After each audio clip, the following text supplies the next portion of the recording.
Good morning, good afternoon, good evening, and good day. Gord, your hurtin' hippie, and welcome to Do We Take Them to School or Not?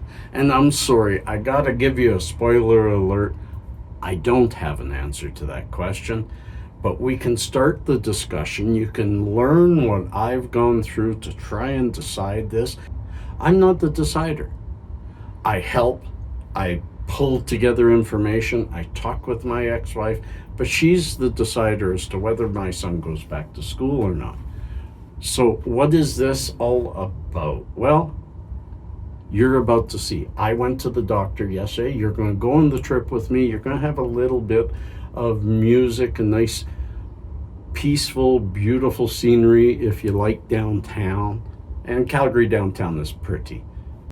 And then you'll see me get to the doctor where I am trying to find out, am I in danger if my son goes back to school? Sorry, there's a funny little bug. Am I in danger when my son goes back to school? Is my family in danger? Is going back to school the right thing, even though our kids are pretty safe?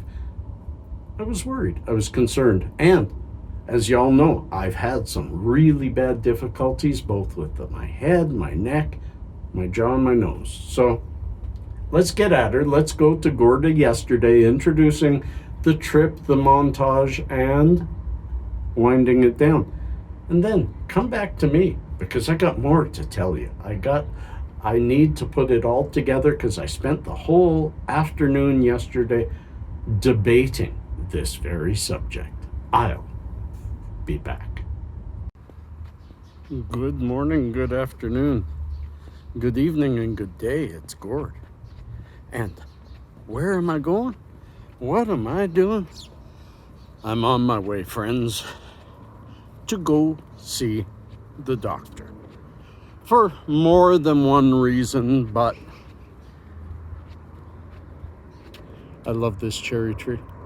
I want to steal a bunch of cherries, but I don't eat during the day, folks. Anyways, back to this. I'm on my way to the doctor, mostly because I want to see what I need to do to make myself less fearful of Pasha going back to school. If you're scared, folks, of your kids going to school, it's okay to admit it. But let's try to be really honest about that fear. That fear is not that your kids will get sick. Your fear is more, not completely, but more, that your kid will get you sick. Our kids are going to get through this. Some of us. That's why I'm going to the doctor, friends, to find out more, to feel better. And by the time you're seeing this, I've already found out all that information. So why don't we put a little music up? Yeah, something kind of peaceful. And let's enjoy this. And just come with me on the walk. I'll talk to you at the end of it. Peace.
I hope you enjoyed the montage.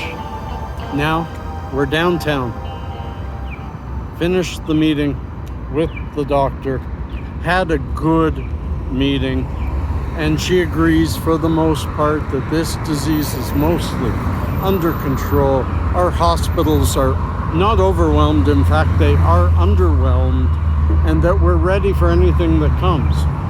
And that she's ready if anything happens to the old hippie. So I think my anxiety is down, my health is up, and I love you all.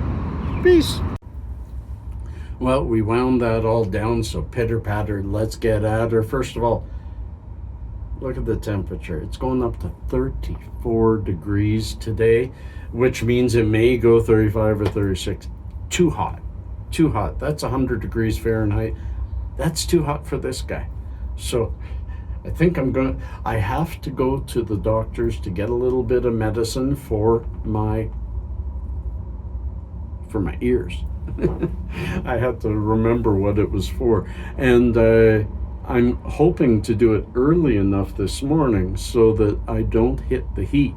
And then I've got Pasha for a couple of days. So why did I make you wait until now? Well, after finding out everything from the doctor, I then had to speak to Pasha's mom, and between us try to figure out what's the right thing to do and for who. And we're not there. We're not there, friends. First of all, I found out that it is very likely my neck has become more damaged through x-rays. They have found my spondylosis, my arthritic neck condition, causing damage to my bones back here, has gotten a little worse. And it's putting pressure on different nerves that is causing the sinusitis, the headaches, and the jaw. However, I went through 4 months of awful pain, and the last couple of weeks have been a little bit of pain here and there. 1 or 2 Advil a week instead of 4 a day. So maybe whatever is happening is starting to revise a little. She said it is not imperative to get something done, and gave me a bunch of exercises I can do for my neck to relieve the pressure back here. So that's what I'm getting at. But what that helped me find out, and she told me, that although I am close to 60, she does not feel I fit into the at-risk group of this COVID. She feels that worst comes to worst, she says, seriously, your chance of catching it is minuscule. If your son goes to school, yes, it raises, but it's still small. And then your chance of being hurt after it is even worse. The average mortality age in the US is 78. She told me she heard that it's around 84 in Canada.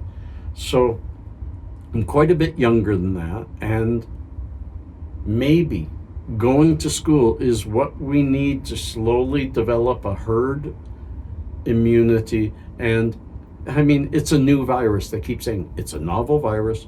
We don't know what we don't know.